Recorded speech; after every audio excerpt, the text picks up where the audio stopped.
Shalom Bapak dan Ibu sekalian. Puji syukur kepada Tuhan yang telah memperkenankan kita untuk mengikuti ibadah Minggu pagi hari ini.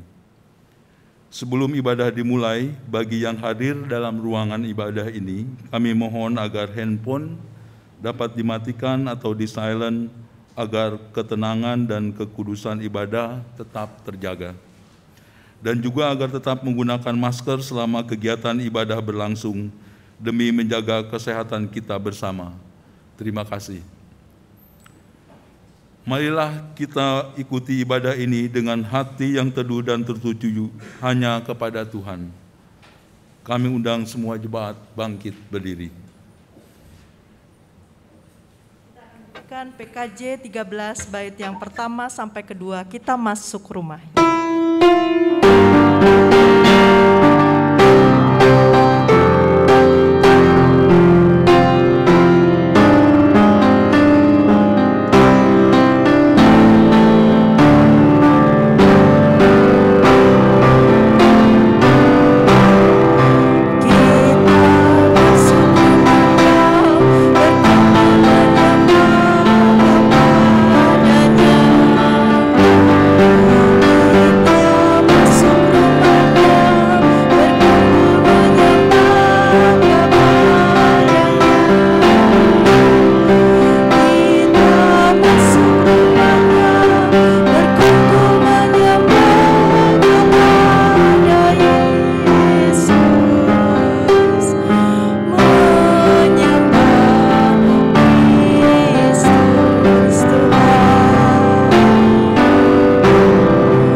Allah yang Maha Kasih, yang kasih setianya kekal sampai selama-lamanya.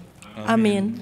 Kasih karunia dan damai sejahtera dari Allah Bapa kita dan dari Tuhan Yesus Kristus menyertai saudara. Juga menyertai saudara. Mulia bagi Bapa.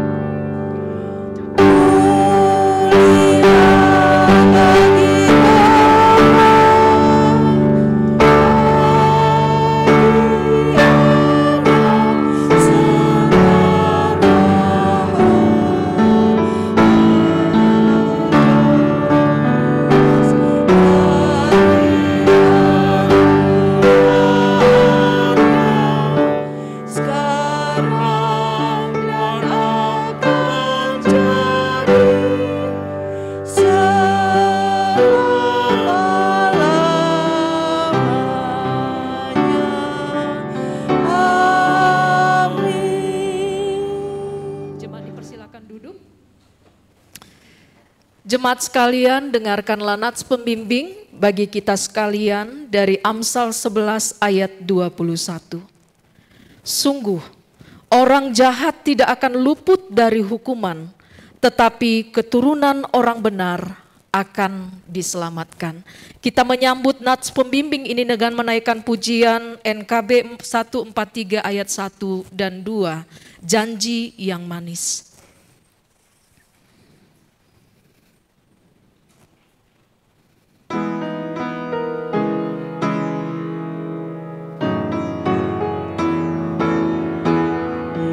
Janji yang manis kau tak kulupakan, tak terombang-ambing lagi jiwaku.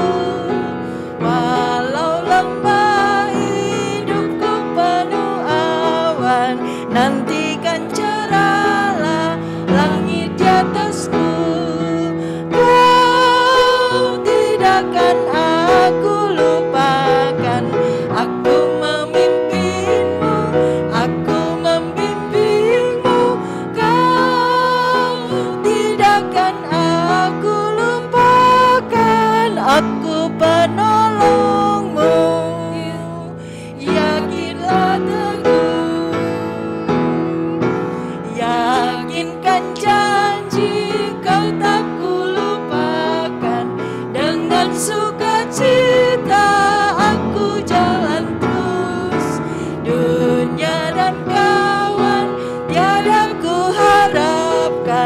satu yang setia, Yesus penebus. Kau tidak akan aku lupakan, aku memimpinmu, aku membimbingmu. Kau tidak akan aku lupakan, aku penolongmu. Yakinlah teguh. Yesus penolong kita, itu yang membuat kita yakin seterusnya. Hukum Tuhan bagi setiap kita Bapak Ibu Saudara dari Kisah Rasul pasal 3 ayat yang ke-19. Karena itu sadarlah dan bertobatlah supaya dosamu dihapuskan. Kita akan masuk untuk berdoa di hadapan Tuhan. Kita tahu ada begitu banyak kegagalan dan kejatuhan kita dalam mengiring Tuhan. Mari kita mengawali pengakuan dosa kita dengan menaikkan pujian, bila kurenungkan dosaku.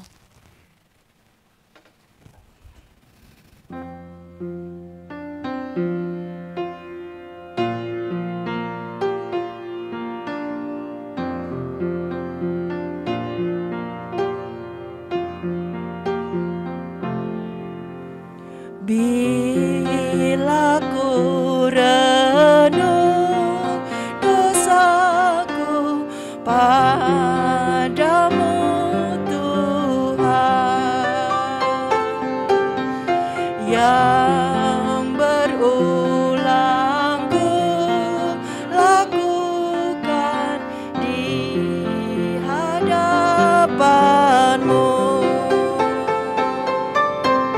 Kasih sayangmu, perlindunganku, di bawah naungan sayapmu, damai hatiku.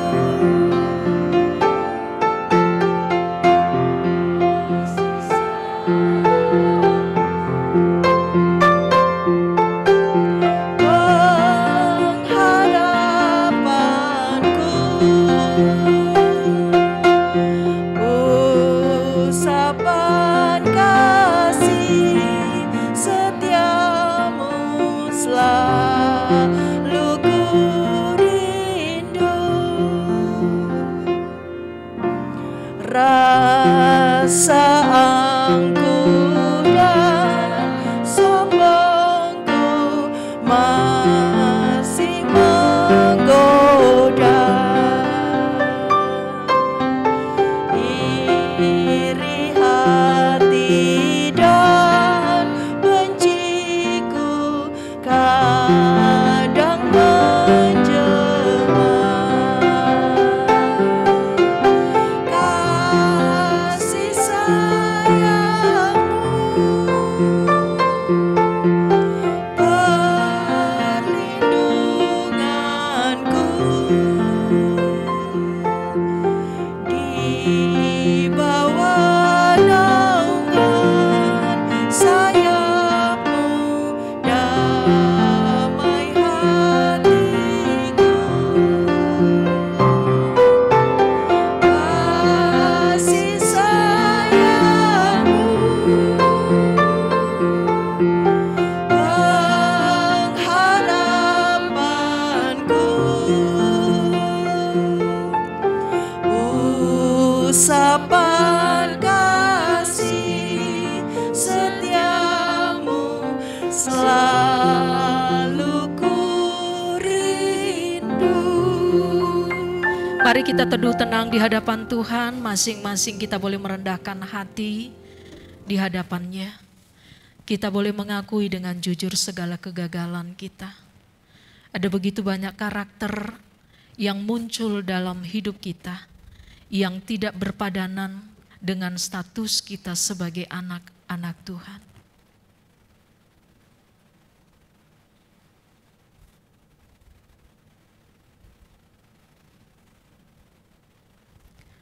Bapa di sorga, Bapa yang kami sapa di dalam Tuhan Yesus Kristus. kami menundukkan hati kami di hadapan Tuhan.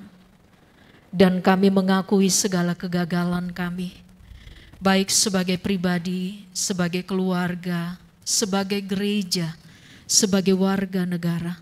Ada hal-hal yang seharusnya kami lakukan, tetapi tidak kami lakukan. Tuhan Yesus, kami mohon biarlah pagi hari ini ketika Tuhan memberikan kesempatan dan ruang bagi kami untuk mengakui segala dosa dan pelanggaran kami, baik melalui pikiran, perkataan, dan tindakan kami. Kami sungguh memohon belas kasihan Tuhan. Ampunilah setiap kami ya Bapa. Sucikan dan kuduskanlah kami Tuhan. Layakkan kami kembali boleh datang kepada Tuhan. Kami yakin dan percaya bahwa ketika Tuhan mengampuni kami boleh mengalami pemulihan yang datang dari Tuhan. Dan dengan pemulihan yang berasal dari Tuhanlah yang kembali akan memampukan kami untuk berdiri tegak. Dan kami boleh menjalani hari-hari kami sebagai umat Tuhan. Terima kasih Bapa di sorga, dengan iman kami percaya bahwa pagi hari ini di tempat ini, baik setiap jemaat Tuhan yang ada di tempat mereka masing-masing, kami bersama bersehati datang di hadapan Tuhan. Dan kami percaya bahwa Engkau yang berkata ketika kami mengakui segala dosa dan pelanggaran kami, Engkau Allah yang setia dan adil akan mengampuni segala dosa kami dan menyucikan kami dari segala pelanggaran kami. Inilah iman percaya kami Tuhan, bahwa Engkau sudah mengampuni setiap kami. Di dalam nama Tuhan Yesus Kristus yang sudah mengampuni setiap kami mengucap syukur dan berdoa. Amin. Saya mengundang kita bangkit berdiri Bapak Ibu Saudara. Bagi setiap kita yang dengan sepenuh hati mengakui, menyesali segala dosa dan pelanggaran kita di hadapan Tuhan, Dia memberikan berita anugerah bagi setiap kita. Mazmur 34 ayat 9 dan 10. Kecaplah dan lihatlah betapa baiknya Tuhan itu. Berbahagialah orang yang berlindung padanya. Takutlah akan Tuhan, hai orang-orangnya yang kudus, sebab tidak berkekurangan orang yang takut akan Dia.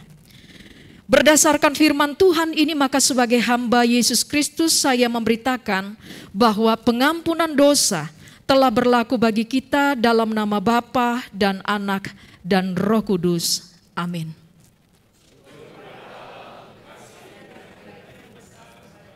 Mari kita berikan salam kasih kita, karena setiap kita pun dikasihi oleh Tuhan. Masih bangkit berdiri, kita bersyukur untuk anugerah Tuhan, pengampunan Tuhan bagi kita.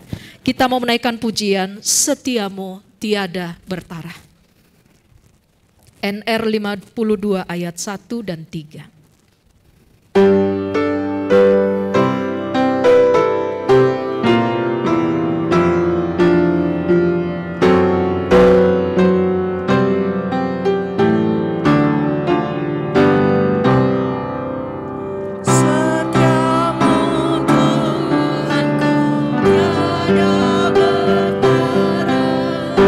Di kala suka di saat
jemaat dipersilakan duduk kembali.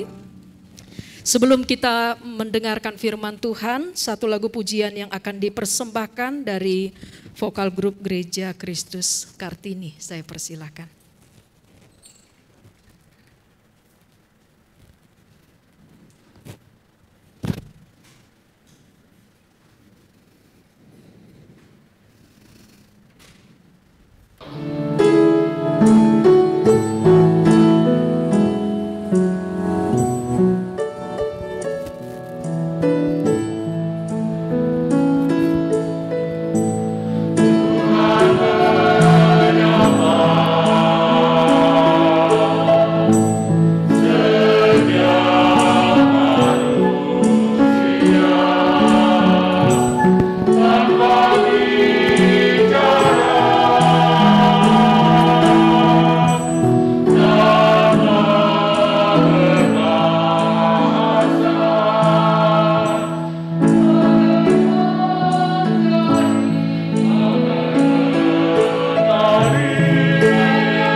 Puji Tuhan, Tuhan memberkati untuk vokal grup Gereja Kristus Kartini untuk dipakai terus menjadi saluran berkat Allah.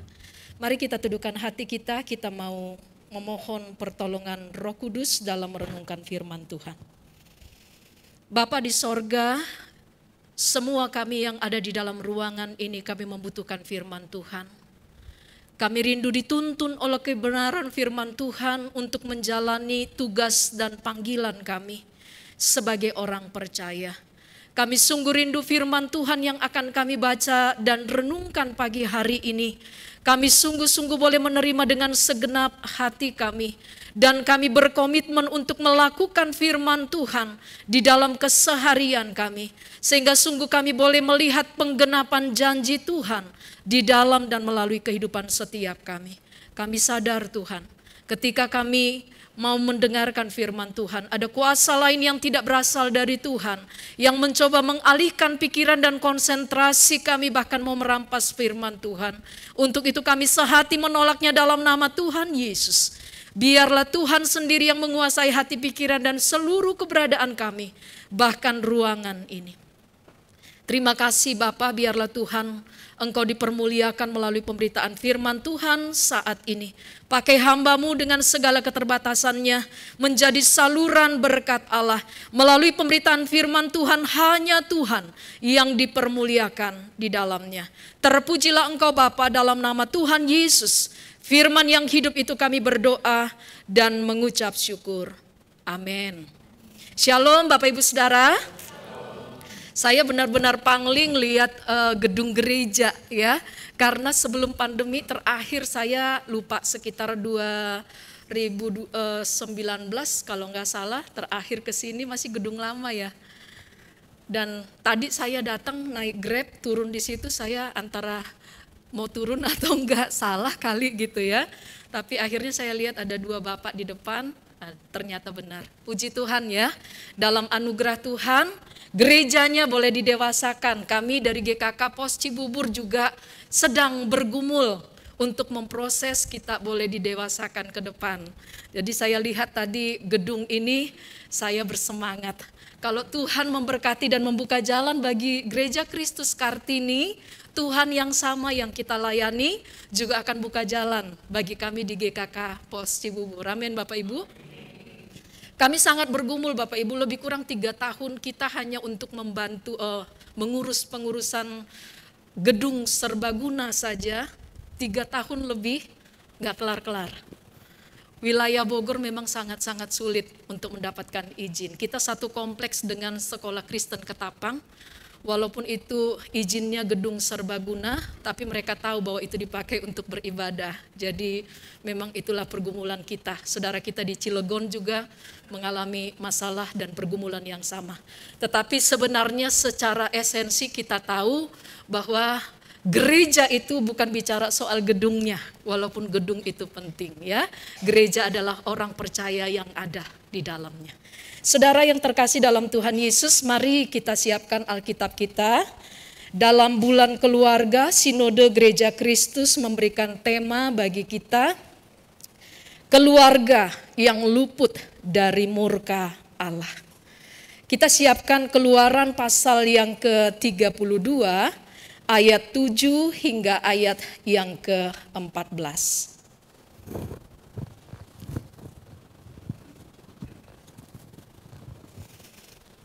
Keluaran 32 ayat 7 sampai 14. Kalau Bapak Ibu sudah menemukannya, saya baca ayat 7, Bapak Ibu Saudara ayat 8. Nanti kita bergantian ayat 14 kita bersama.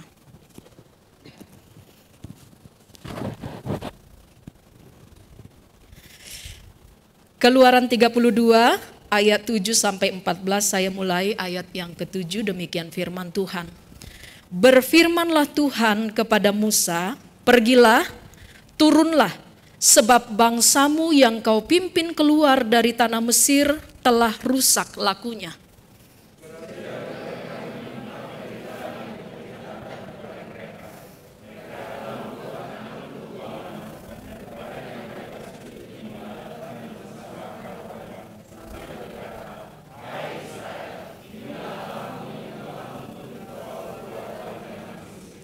Lagi firman Tuhan kepada Musa, telah kulihat bangsa ini sesungguhnya mereka adalah suatu bangsa yang tegar tengkuk.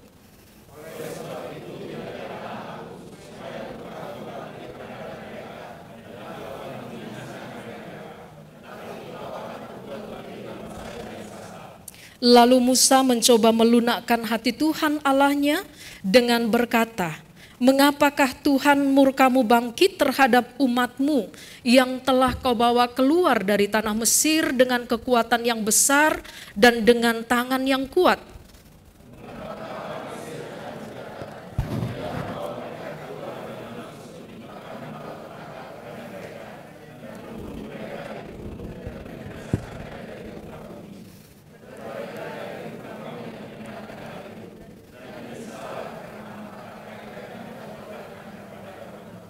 Ingatlah kepada Abraham, Ishak dan Israel, hamba-hambamu itu, sebab kepada mereka engkau telah bersumpah demi dirimu sendiri dengan berfirman kepada mereka, Aku akan membuat keturunanmu sebanyak bintang di langit, dan seluruh negeri yang telah kujanjikan ini akan kuberikan kepada keturunanmu supaya dimilikinya untuk selama-lamanya bersama. Dan menyesallah Tuhan karena malapetaka yang dirancangkannya atas umatnya. Berbahagialah setiap orang yang mendengarkan firman Allah dan yang memeliharanya dengan setia dalam kehidupannya. Haleluya.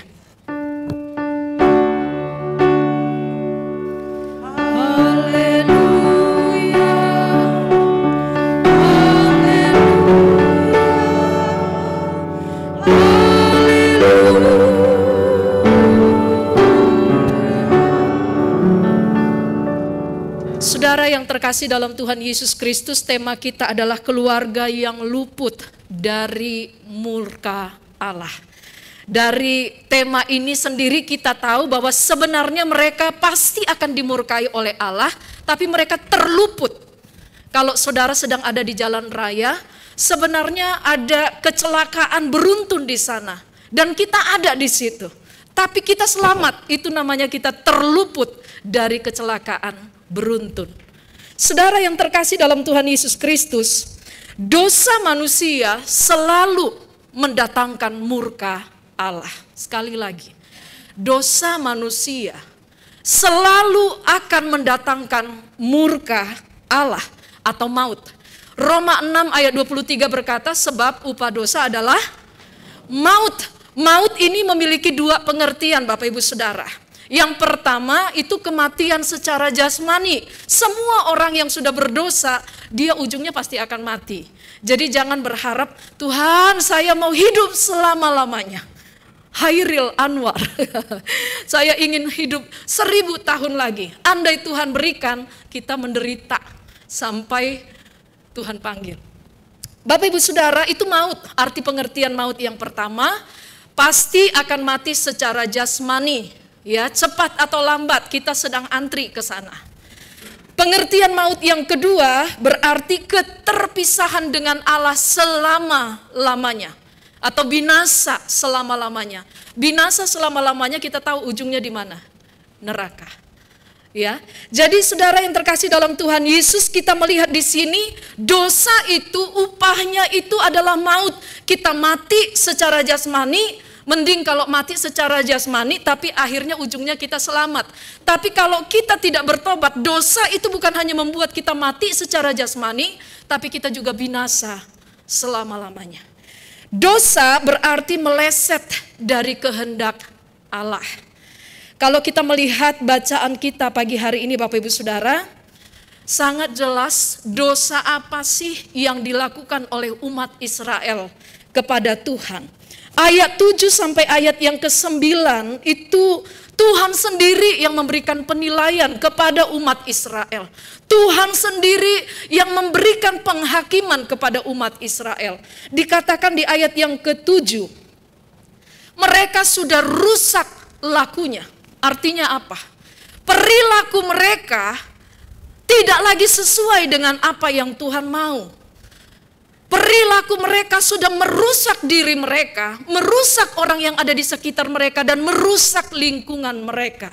Maka Tuhan katakan mereka sudah rusak lakunya. Gaya hidup Mesir itu masih sangat melekat kepada mereka. Kita sering kali mendengar sebenarnya mereka lebih kurang 40 hari itu bisa sampai di Kanaan. Tapi Tuhan harus bawa mereka berputar. Sampai lebih kurang 40 tahun Bapak Ibu Saudara. Berapa kali lipat. Karena apa? Tuhan mau didik mereka menjadi umat Tuhan. Tuhan mau membentuk karakter mereka sebagaimana yang Tuhan kehendaki. Supaya mereka menghidupi status mereka sebagai umat Tuhan. Tetapi kita melihat di sini dari perjalanan panjang mereka keluar dari Mesir. Itu spektakuler sekali Bapak Ibu Saudara. Kalau kita baca kisahnya, siapa yang bisa mengeluarkan mereka dari Mesir? Ketika mereka keluar dari Mesir, lalu tentara Mesir itu mengejar mereka. Dan di depan mereka itu ada laut Teberau. Bukankah Tuhan sudah membuka laut itu, lalu airnya terbelah dua menjadi tembok di kiri kanan mereka, dan mereka berjalan di tanah yang rata. Itu belum cukup Bapak Ibu. Ketika mereka lapar, Tuhan kasih mana. Ketika mereka lapar, Tuhan kasih mereka burung puyuh sampai mereka kenyang. Ketika mereka haus, Tuhan memberikan mereka air. Bahkan satu peristiwa, waktu mereka kehausan, mereka mendapatkan air tapi airnya pahit, ya. Di mana Bapak Ibu Saudara pernah temukan ada sepotong kayu dilemparkan lalu air itu berubah, bukan hanya tawar Bapak Ibu, tapi yang pahit berubah menjadi manis. Siapa yang bisa melakukannya kalau bukan Tuhan? Saya pikir-pikir, ada namanya kayu manis benar ya. Tapi coba nanti pulang ke rumah Bapak Ibu, aduk di air yang tawar begitu. Siapa tahu airnya jadi manis, karena kayunya kayu manis. Saya yakin gak berubah. Tapi itulah Tuhan yang mengasihi mereka, yang menuntun mereka satu langkah demi satu langkah. Tuhan memperkenalkan dirinya, Tuhan memperkenalkan kekudusannya kepada umat Israel, supaya mereka mulai beralih. Apa yang beralih? Konsep mereka tentang dewa-dewi yang ada di Mesir. Orang Mesir itu Bapak Ibu Saudara, kalau punya dewa itu gak cukup satu. Sebanyak mungkin dewa mereka adopsi, supaya apa? Mereka lebih terlindungi. Nah, kita melihat di sini rusak laku mereka di hadapan Tuhan. Ayat yang ke-8 dikatakan mereka menyimpang dari jalan yang Tuhan perintahkan. Itu tadi yang saya katakan definisi dosa adalah meleset dari kehendak Tuhan. Tuhan punya jalur yang lurus begini, lalu umat Israel mulai belok ke kiri atau belok ke kanan. Itu dosa. Dan kita melihat di sini dosa yang mereka lakukan ternyata bukan hanya di pikiran Bapak Ibu. Bukan hanya di kata-kata, tapi di tindakan. Mereka bilang sama Harun, tuh Musa gak turun-turun tuh dari gunung. Kita gak tahu apa kabar Musa. Bagaimana dengan kita? Buatlah Allah bagi kita. Lalu akhirnya Harun itu mengumpulkan emas-emas mereka. Lalu akhirnya jadilah lembu emas. Anak lembu emas. Dan dikatakan di sana selain mereka membuat anak lembu emas, mereka sujud menyembahnya. Mereka mempersembahkan persembahan kepada anak lembu emas itu. Dan Harun mendirikan seperti tempat ibadah di depan anak lembu emas itu.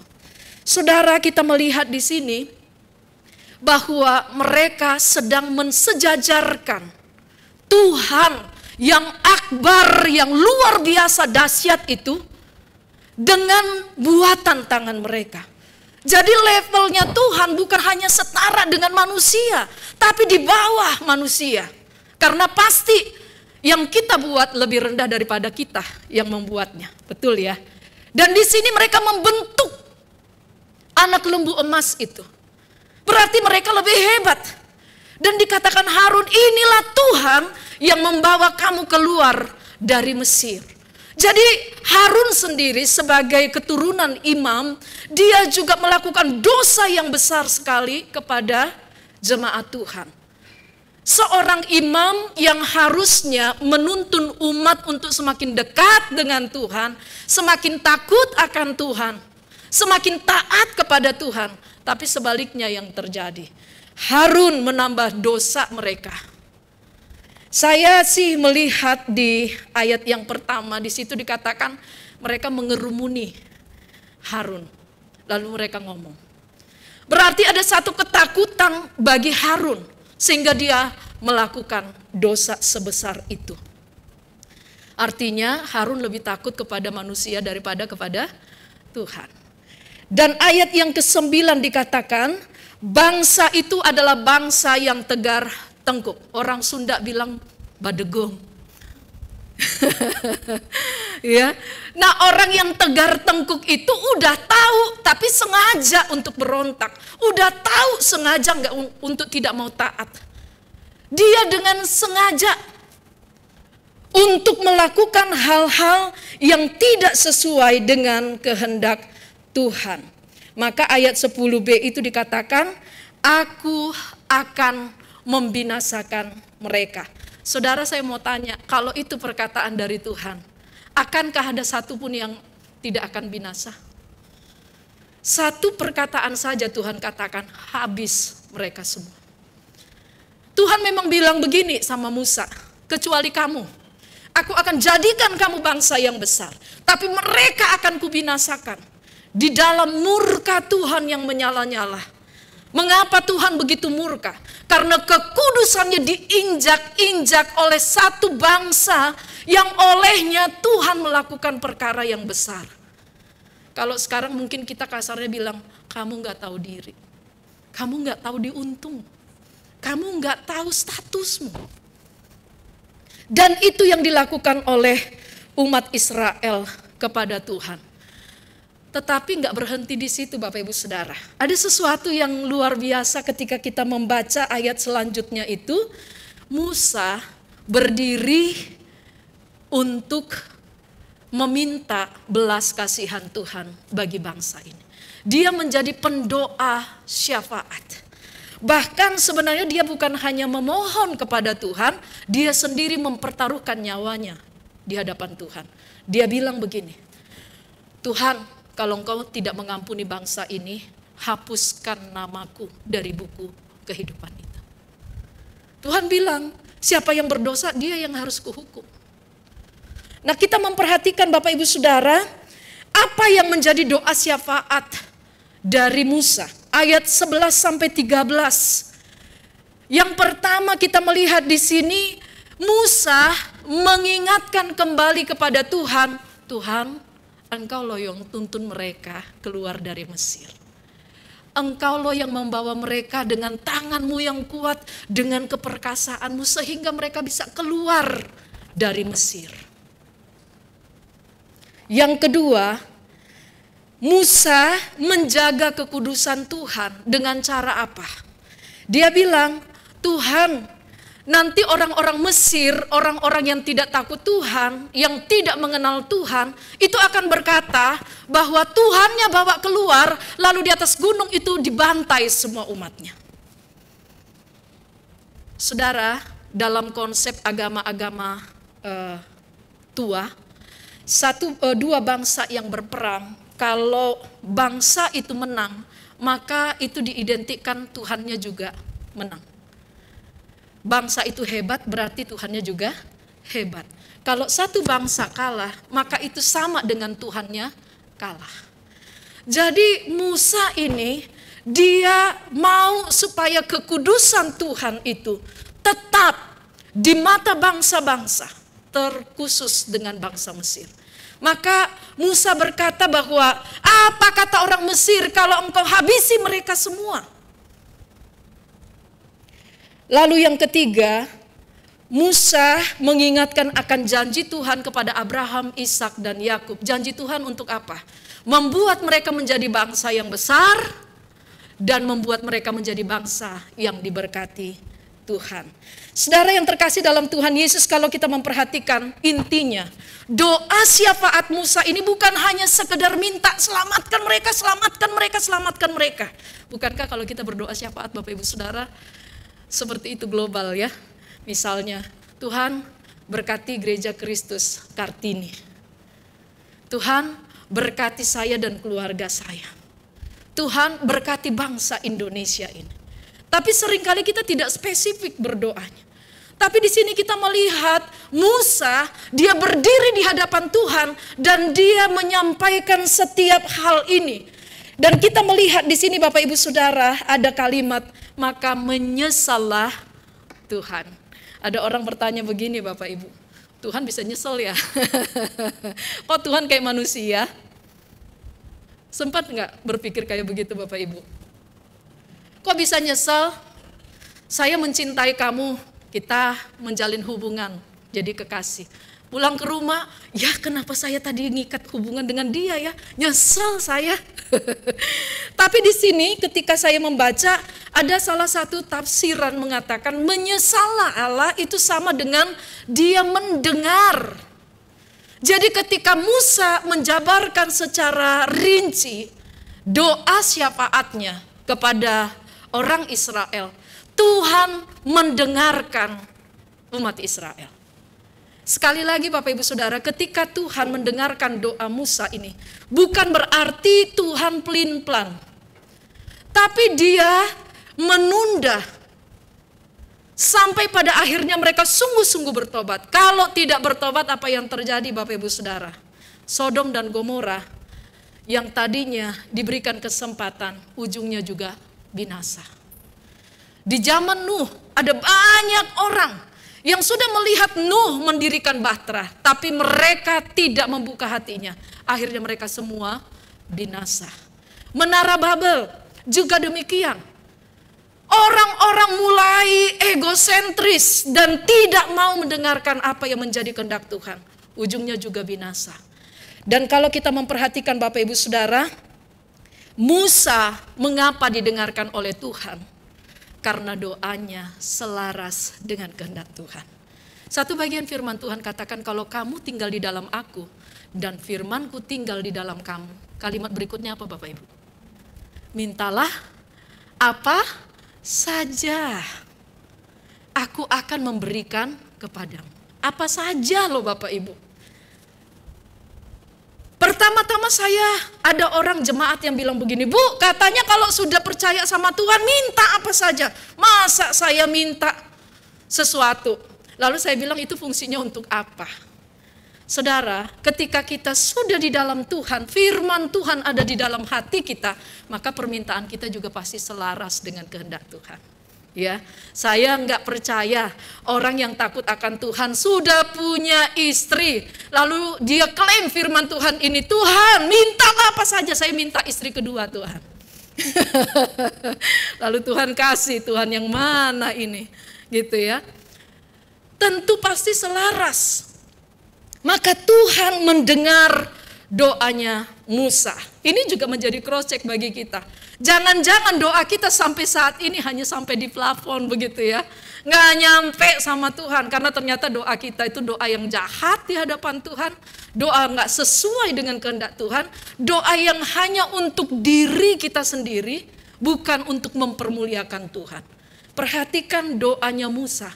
Dia tidak mencari keuntungan dari doanya. Dia bukan hanya sekedar membela umat Israel. Karena dia punya rasa takut kepada umat Israel. Karena setelah doa ini Bapak Ibu Saudara, kita melihat di sini bahwa dia tidak kompromi loh dengan dosa. Dia katakan kepada umat Israel, sekarang saya bertanya, siapa yang memihak kepada Tuhan? Datang ke sini. Dan hanya satu kaum yang datang kepada Musa, itu kaum Lewi. Dan sesudah itu kaum Lewi itu dikatakan, ikatlah pinggangmu, ambil pedang, lalu kamu berjalan di antara mereka. Dan lebih kurang 3.000 orang mati. Jadi kita melihat di sini memang dia memohon kepada Tuhan. Tetapi dia juga tidak kompromi dengan dosa. Ini sangat penting Bapak Ibu Saudara. Supaya ketika kita berdoa kepada Tuhan, kita sedang menyelaraskan keinginan kita dengan keinginan Tuhan. Kehendak kita dengan kehendak Tuhan. Itu artinya doa. Maka ketika kita katakan, Tuhan, aku percaya apapun yang menjadi jawaban Tuhan, itu yang terbaik bagiku. Maka ketika amin, Bapak Ibu, jangan lagi kehendak kita yang jadi, tapi kehendak Tuhan. Masalah kita kan ketika kita udah bawa datang sama Tuhan, amin, kehendak kita yang jadi. Doa minta kesembuhan, setelah amin pergi ke dukun, Bapak Ibu. Ini gak nyambung. Ya. Kita minta pekerjaan dari Tuhan, tapi kita main dari pintu samping. Di mana Tuhan yang kita sembah itu? Berarti konsep kita tentang doa salah. Tetapi kita melihat di sini Musa, dia dengan sungguh datang kepada Tuhan. Dia mau supaya Tuhan tetap dalam posisinya. Sebagai Allah yang kudus, Allah yang suci, Allah yang ditinggikan, Allah yang dimuliakan, bukan hanya orang Israel saja, tetapi semua bangsa-bangsa di dunia.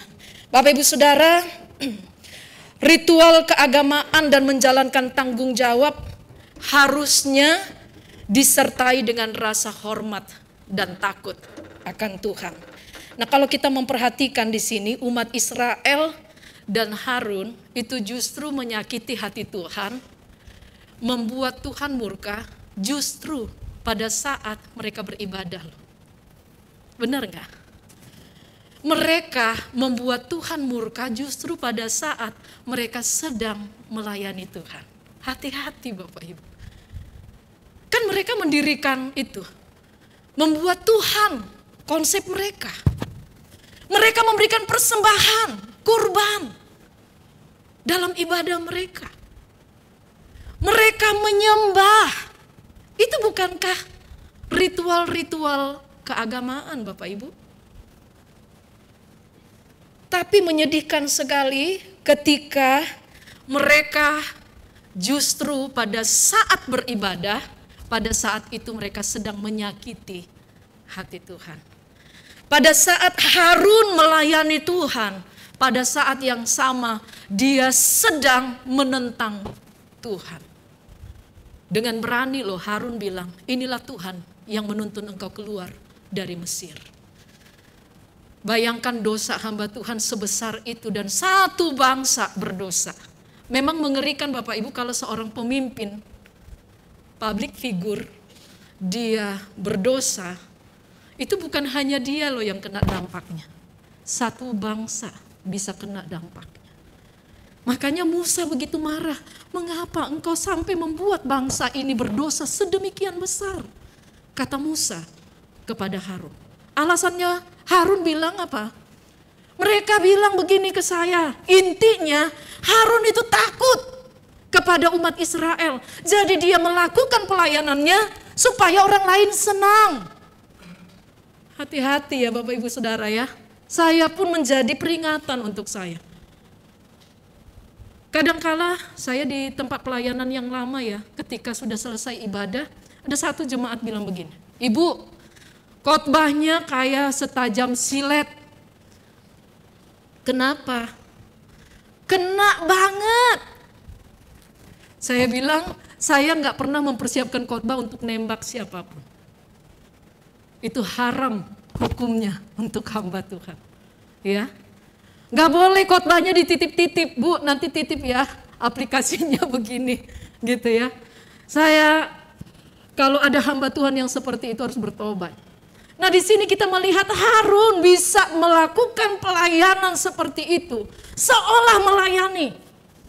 Tetapi dia justru mencari keuntungan diri. Dia mau cari keselamatan dirinya. Dan sampai hari ini saya doanya Tuhan, kalau saya mau melayani Tuhan, misalnya saya sekarang ke tempat ini, doa saya tadi begini. Tuhan, saya mau melayani di Gereja Kristus Kartini. Saya nggak kenal secara dekat dengan jemaat Tuhan. Dan saya tahu Bapak Ibu Saudara datang ke gereja ini membawa berbagai pergumulan yang beda-beda. Ada masalahnya di keluarga, ada masalahnya di pekerjaan, ada masalahnya dengan siapa saja. Tapi saya berdoa supaya firman Tuhan yang sama itu sungguh boleh sampai kepada setiap kita. Dan ajaib firman Tuhan, walaupun firman Tuhannya ini sama, kebutuhan kita mungkin berbeda, tapi firman Tuhan ini bisa mengenyangkan jiwa dan roh kita. Amin. Jadi kita melihat di sini Bapak Ibu Saudara, bagaimana Tuhan rindu supaya mereka beribadah, mencari Tuhan. Saudara, kita kecewa ketika kita datang ke gereja cari pujian. Nanti udah mengambil bagian dalam pelayanan, boro-boro dikasih sesuatu. Bilang terima kasih juga kagak. Akhirnya ada jemaat yang bilang begini, saya mau undur dari pelayanan. Kenapa? Gak ada yang menghargai saya. Emang hanya ini gereja? Emang hanya di sini tempat melayani? Di tempat lain juga melayani. Kalau saya dengar seperti itu, pergilah ke tempat di mana kamu bisa bertumbuh. Tapi jangan pernah kita melayani untuk sesuatu kepentingan diri kita sendiri. Dan inilah menjadi pembelajaran bagi umat Israel. Mengapa Tuhan sebegitu murka kepada umat Israel? Karena motivasi dan tujuan pelayanan mereka bukan lagi Tuhan, tapi kepuasan diri. Sentral pelayanan mereka bukan lagi Tuhan, tapi diri sendiri atau seseorang. Dan ini bukan pelayanan di hadapan Tuhan. Saudara yang terkasih dalam Tuhan Yesus Kristus, ketika saudara dan saya diselamatkan, kita ditebus dengan darah yang mahal oleh Yesus Kristus. Kita tidak lagi diperhamba oleh dosa. Kalau orang Israel itu diperbudak di Mesir, tapi kita dulu diperbudak oleh dosa kita.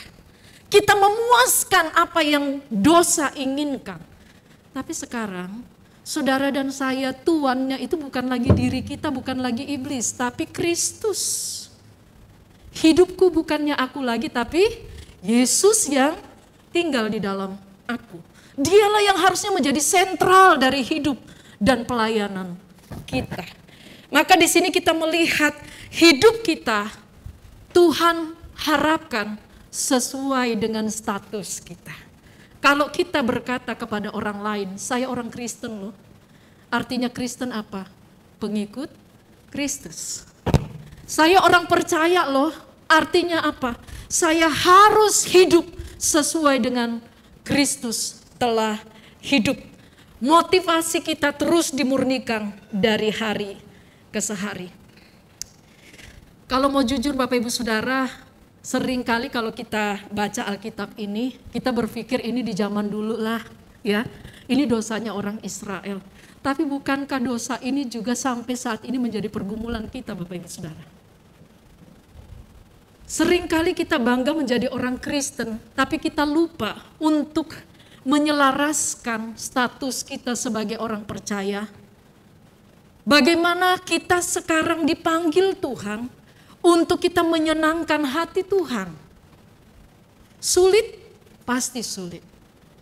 Bapak Ibu Saudara yang kerja di dunia sekuler, bekerja dengan orang-orang yang tidak takut Tuhan, hal-hal yang selingkuhkah atau kita mulai menyimpang dari cara-cara kerja yang bagus, yang sehat, itu menjadi tantangan bagi kita. Tetapi di sini kita melihat bahwa setiap kita ketika kita sadar dengan keselamatan yang Tuhan berikan bagi kita, maka saat ini saudara dan saya terpanggil, dipanggil dan diutus untuk menjadi perpanjangan tangan Tuhan. Surat Kristus yang terbuka yang dapat dibaca setiap orang. Harusnya melalui hidup kita ada banyak orang diberkati, bukan tersandung. Amin Bapak Ibu. Melalui apapun yang keluar dari diri kita. Kalau kita merasa bahwa keluarga saya itu dari awal kita tahu bahwa dibentuk oleh Tuhan. Kalau Tuhan yang membentuk keluarga kita, maka kita bertanggung jawab kepada Tuhan. Suami, istri, orang tua, anak, dan sebaliknya. Kita bertanggung jawab kepada Tuhan. Maka tidak mungkin lagi ada STT. Apa itu STT? Selingkuh tipis-tipis. Saya pernah mendengar tangisan seorang istri, dia bilang begini, "Ibu, saya hatinya hancur sekali karena suami saya sekarang kemana-mana bawa handphone. Nggak seperti biasanya. Dan senyum-senyum sendiri." Mulai ada kelainan begitu ya. Ini tanda-tanda tidak beres ini. Sampai satu ketika suaminya lengah, dia buka handphonenya dan ternyata ada chattingan mesra dan itu menyakitkan hatinya. Bagaimana dengan keluarga kita Bapak Ibu? Kalau kita berpikir wajar dong orang lain juga lakukan. Saya kan gak cerai, tapi masih tinggal serumah. Saya juga menemukan ada satu keluarga 8 tahun tidak pernah tinggal sekamar lagi Bapak Ibu. Anak-anak tinggal dengan salah satu papanya atau ibunya. Mereka sudah tidak ada komunikasi, tidak ada hubungan biologis, sudah tidak ada segala sesuatu, tapi tinggal serumah Bapak Ibu, gak cerai. Inikah keluarga Kristen? Jadi kalau kita melihat grafik perceraian, kerusakan dalam rumah tangga, kita miris. Tapi yang membuat kita lebih miris ternyata banyak juga keluarga Kristen di dalamnya. Masa pandemi, banyak sekali yang bercerai. Kalau dulu ketemunya cuma berapa jam sehari, benar ya Bapak Ibu ya. Setelah pandemi kerja dari rumah, ya, semuanya di rumah, lu lagi. Akhirnya yang tadinya kita bisa, udahlah bentar lagi juga dia kerja, ntar sore juga baru dia pulang gitu. Sekarang buka mata, tutup mata, buka mata, dia lagi. Dan akhirnya kita mulai krisis kasih.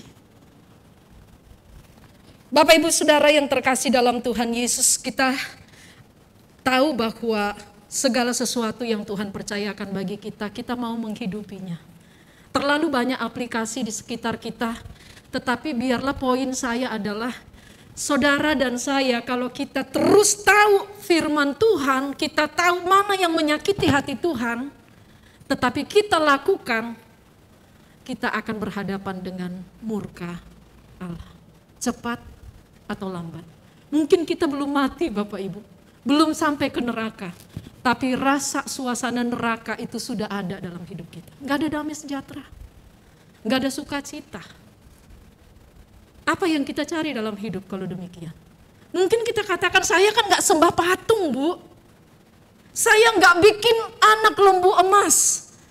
Tetapi hati kita sudah menyembah sesuatu yang lain lebih dari Tuhan. Kalau kita mau jujur, 24 jam sehari, adakah masih waktu teduh kita bersama Tuhan? Masih adakah mesbah keluarga di keluarga-keluarga dari jemaat Tuhan? Mari kita mengevaluasi diri kita di hadapan Tuhan dan firman Tuhan ini. Ketika ada pertobatan, maka ada pemulihan. Ketika ada pemulihan, berkat tercurah, dan itu dampaknya semakin luas. Gereja ini terdiri dari keluarga-keluarga. Dan kalau keluarga-keluarga dipulihkan, maka gereja ini menjadi gereja yang memberkati banyak keluarga lain di luar gereja ini. Tuhan mau pakai saudara dan saya. Mari biarkanlah kita menjadi orang yang taat, bukan orang yang tegar tengkuk. Apapun yang Tuhan sedang tegur, gelisahkan bagi kita saat ini, yang kita tahu bahwa Tuhan katakan itu dosa. Tuhan katakan itu menyakitkan hatiku. Mari saat ini kita katakan, Tuhan,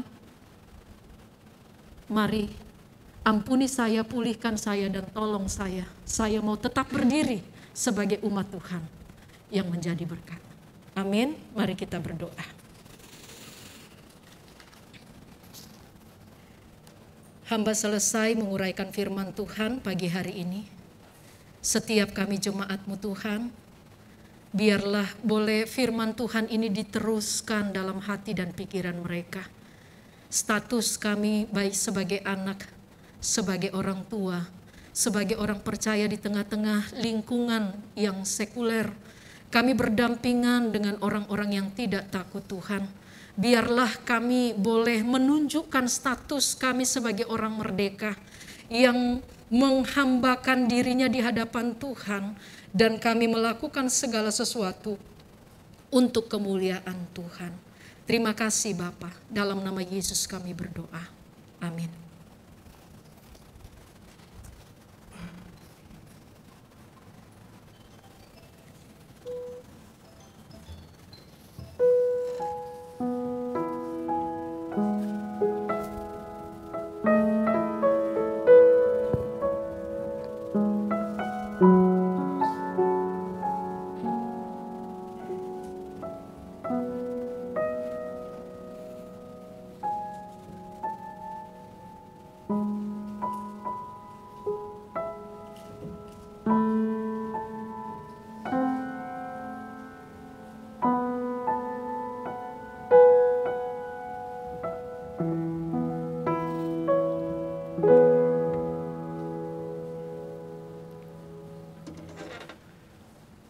Untuk meresponi firman Tuhan, marilah kita mengucapkan pengakuan iman kita seturut dengan pengakuan iman rasuli.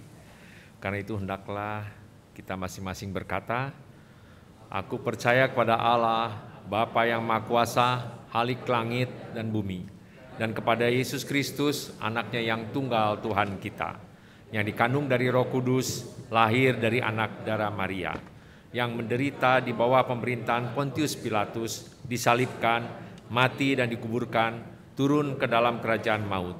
Pada hari yang ketiga, bangkit pula dari antara orang mati, naik ke surga. duduk di sebelah kanan Allah, Bapa yang Maha Kuasa, dan akan datang dari sana untuk menghakimi orang yang hidup dan yang mati. Aku percaya kepada Roh Kudus, gereja yang kudus dan am, persekutuan orang kudus, pengampunan dosa, kebangkitan orang mati, dan hidup yang kekal. Amin. Jemaat dipersilakan duduk untuk mendengarkan beberapa penegasan warta. Bapak Ibu sekalian, demi menunjang pelayanan kita, ada beberapa penegasan warta yang perlu disampaikan dan dapat disimak melalui tayangan layar berikut ini. Pertama, segenap jemaat, para penatua, rohaniwan mengucapkan terima kasih kepada Ibu Pendeta Aronika Hutasoid dari Gereja Kristus Ketapang, dan juga kepada vokal grup Gereja Kristus Kartini yang mempersembahkan pujian, serta kepada seluruh penata layan yang bertugas pada hari ini. Semoga pelayanan ini menjadi berkat bagi kita semua. Tuhan Yesus memberkati. Jika ada dari Bapak Ibu yang baru pertama kali bergabung dalam ibadah ini, kami undang untuk berdiri agar kami dapat menyampaikan salam. Tidak ada ya. Saya juga senang bahwa ini adalah ibadah onsite kedua, dan banyak ketemu muka-muka yang sudah 2 tahun tidak ketemu, datang kembali di sini. Terima kasih dan puji Tuhan. Yang kedua, pada hari ini, Minggu 11 September 2022, Pendeta Sedihati Gea melayani di Gereja Kristus Ketapang, Pos Cipanas dalam rangka pertukaran mimbar Sinode Gereja Kristus. Yang ketiga, ada pelayanan sakramen baptisan kudus dewasa yang akan dilaksanakan di Gereja Kristus Kartini atas nama Saudara Chiu Chun Leung pada hari Minggu 25 September 2022 dan dilayani oleh Ibu Pendeta Sedihati Gea. Yang keempat, pendalaman Alkitab Kitab Wahyu yang diadakan pada hari Kamis 15 September 2022 pukul 19.30 secara Zoom. Untuk itu kami undang juga supaya lebih banyak yang hadir untuk mengikutinya. Ini temanya dipilih Kasih Mula-Mula Jemaat Efesus, dilayani oleh Bapak Endi Darmawan. Dan bersama ini kami laporkan kehadiran pendalaman Alkitab pada hari Kamis 8 September 2022 adalah sebanyak 10 orang. Kelima, laporan persembahan 4 September 2022 adalah sebagai berikut. Penerimaan persembahan syukur sebesar 1.560, penerimaan persembahan perpuluhan sebesar 5.390, dari sekolah minggu 270, remaja 150.000, penerimaan persembahan wanita sebesar 235.000. Jadi totalnya yang tunai itu sebesar 7.605.000. Laporan persembahan melalui BCA pada periode tanggal 1 sampai 7 September adalah sebagai berikut. Penerimaan persembahan syukur sebesar 1.246.924, penerimaan persembahan perpuluhan sebesar 16.547.000, total persembahan tunai dan bank adalah sebesar 25.398.924. Majelis Gereja Kartini mengucapkan terima kasih atas persembahan yang terbaik yang diberikan umat selama ini untuk Tuhan dalam bentuk uang, materi, tenaga, dan pelayanan. Yang keenam, persekutuan wanita akan diadakan di Gereja Kristus Kartini Bogor, yaitu pada hari Sabtu tanggal 17 September 2022 pukul 10 dengan topik praktek ekoenzim. Narasumbernya oleh Ibu Tiauswan. Ibu-ibu dan wanita Gereja Kartini diundang untuk menghadiri kegiatan ini. Yang ketujuh, ibadah Minggu 18 September 2022 temanya keluarga yang saling mengampuni dan saling menerima, dilayani oleh Pendeta Ruben Hutagalung dari Gereja Kristus Bogor. Informasi lain yang berhubungan dengan pelayanan serta secara keseluruhan dapat disimak melalui warta jemaat digital yang dibagikan di grup WA Jemaat Gereja Kristus Kartini. Dan yang belum menerima boleh mendaftar kepada Ibu Keke supaya dapat dibagikan setiap hari Minggu. Demikianlah telah disampaikan penegasan warta Minggu ini. Terima kasih.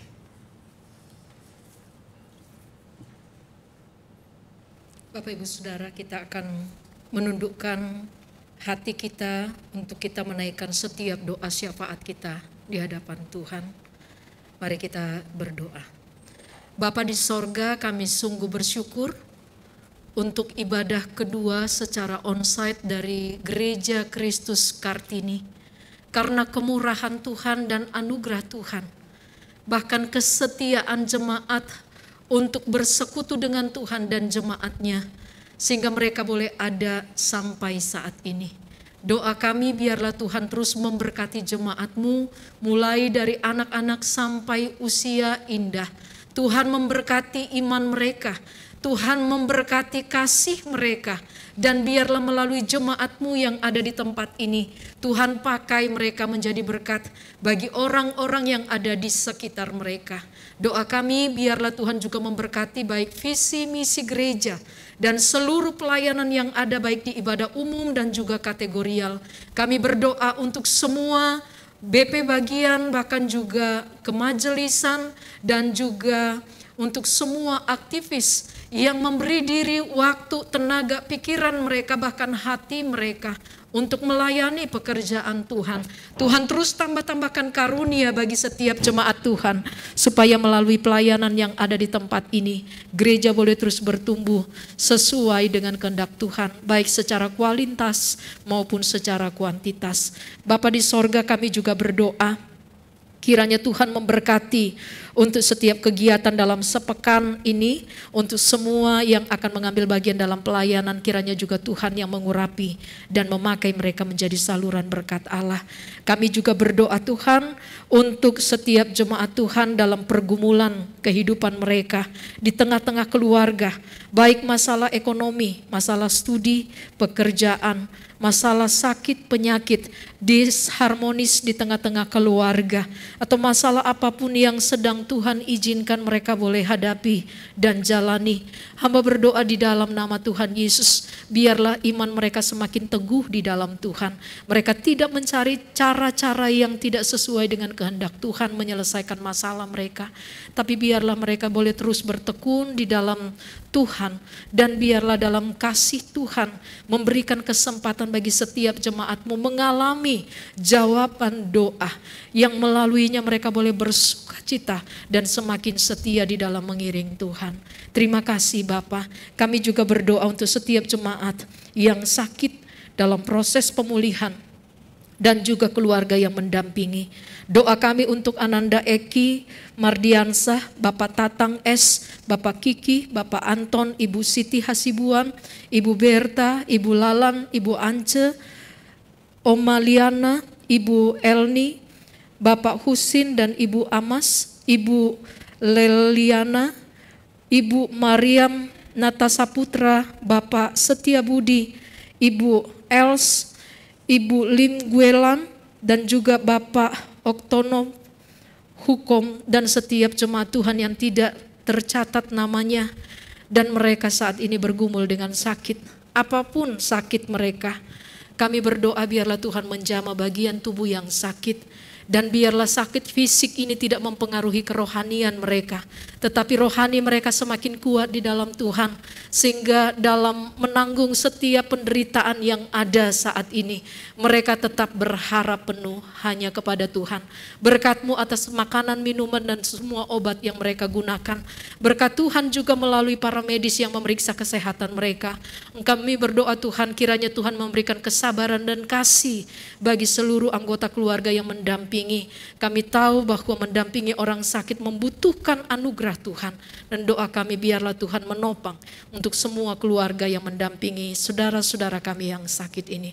Bapa di sorga, kami juga berdoa khusus untuk pelayanan misi Rumpun Patani dan juga Said Kaitetu di Maluku.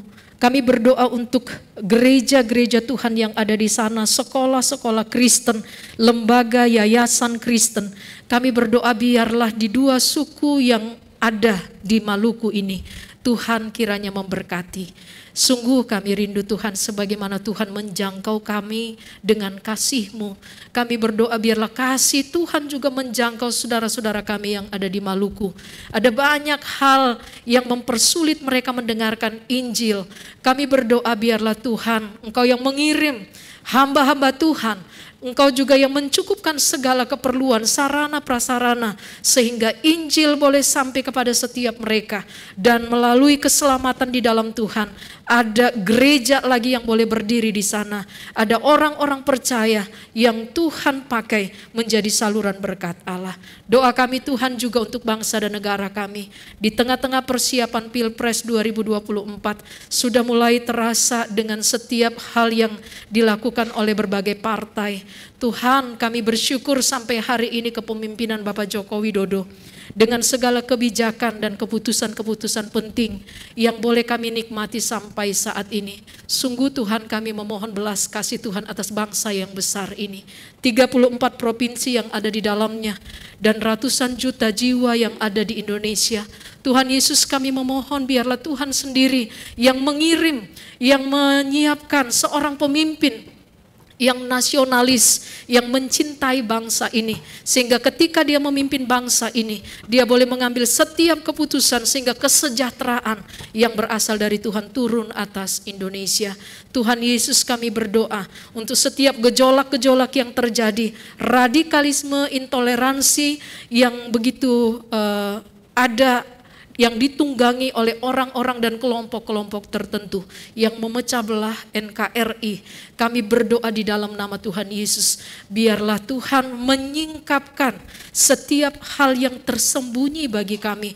Dan kami berdoa Tuhan, biarlah lebih banyak lagi orang-orang yang takut akan Tuhan dan mengasihi bangsa ini boleh hadir menjadi pemimpin-pemimpin di tengah-tengah bangsa dan negara kami. Terima kasih Bapa, terima kasih Tuhan Yesus. Akhirnya hamba menyerahkan setiap jemaat-Mu yang hadir di tempat ini. Kami rindu supaya apapun yang menjadi pergumulan, harapan kami sebagai anak-anak Tuhan, biarlah Tuhan terus menopang dan menguatkan setiap kami. Inilah doa syafaat yang kami bawa di dalam satu nama Tuhan Yesus yang sudah mengajarkan kami berdoa. Bapa kami yang di sorga, dikuduskanlah namamu, datanglah kerajaanmu, jadilah kehendak-Mu di bumi seperti di sorga. Berikanlah kami pada hari ini makanan kami yang secukupnya, dan ampunilah kami akan kesalahan kami, seperti kami juga mengampuni orang yang bersalah kepada kami. Dan janganlah membawa kami ke dalam pencobaan, tetapi lepaskanlah kami daripada yang jahat, karena Engkaulah yang punya kerajaan dan kuasa dan kemuliaan sampai selama-lamanya. Amin.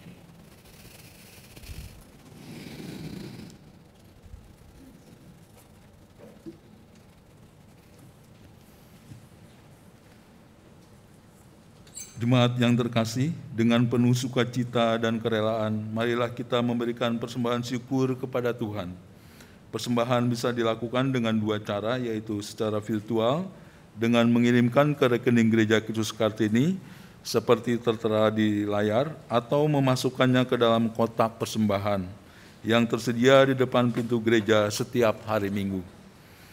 Amplop persembahan telah disediakan di kursi masing-masing dan mohon dimasukkan ke dalam kotak persembahan waktu kita meninggalkan gereja. Mari kita memberikan persembahan dengan mengingat firman Tuhan dalam Ibrani 12 ayat 28 yang berbunyi, "Jadi, karena kita menerima kerajaan yang tidak tergoncangkan, marilah kita mengucap syukur dan beribadah kepada Allah menurut cara yang berkenan kepadanya dengan hormat dan takut." Mari kita memuji Tuhan dari NKB 133 bait pertama dan ketiga. Syukur padamu, ya Allah. Syukur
Mari kita berdoa. Bapa, terima kasih Tuhan untuk firman-Mu hari ini yang menyapa kami dan mengingatkan kami agar kami menjadi keluarga-keluarga yang memuliakan nama-Mu. Keluarga-keluarga yang menjadi berkat bagi sesama. Terima kasih Tuhan untuk firman-Mu hari ini. Bapa, sebentar kami dengan rasa syukur membawa persembahan kami. Kami mohon Tuhan, berkatilah persembahan kami ini yang akan kami pakai untuk kemuliaan nama-Mu di tempat ini dan untuk melayani sesama di tempat ini. Bapa, kami mohon juga berkati anak-anak-Mu Tuhan yang akan menggunakan dan mengelolanya. Pakailah anak-anak-Mu ini Bapa dengan rasa takut akan Engkau, sehingga persembahan kami ini boleh dikelola dengan baik dan benar di dalam pertolongan dan pimpinan-Mu. Terima kasih Bapa untuk semuanya. Di dalam nama Tuhan Yesus Kristus kami berdoa dan mengucap syukur. Amin. Jemaat tetap berdiri.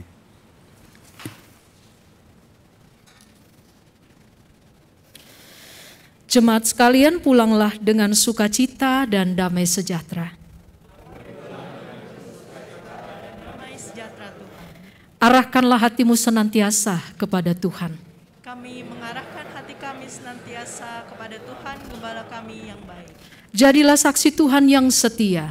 Kami siap menjadi saksi-saksinya yang setia. Kita menaikkan pujian pengutusan Tuntun Aku Tuhan Allah.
Kekasih Kristus, arahkanlah hatimu kepada Tuhan dan terimalah berkat Tuhan. Kasih karunia Tuhan Yesus Kristus dan kasih Allah Bapa dan persekutuan dengan Roh Kudus menyertai kamu sekalian.